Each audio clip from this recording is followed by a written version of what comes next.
பட்டாணி குருமா வைக்கிறோம். பச்சை பட்டாணி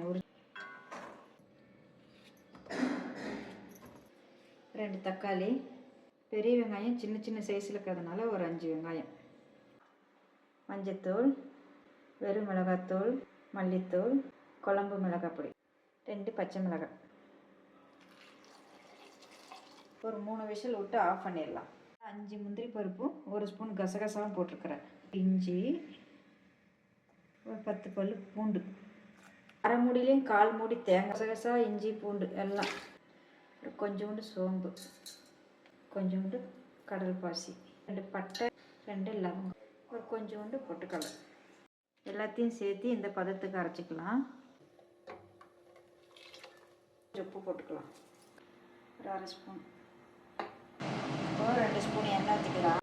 கடுகு போட்டுக்கலாம். கடுகு பொரிச்சு சீரகம் போட்டுக்கலாம். கருவேப்பிலை போட்டுக்கலாம்.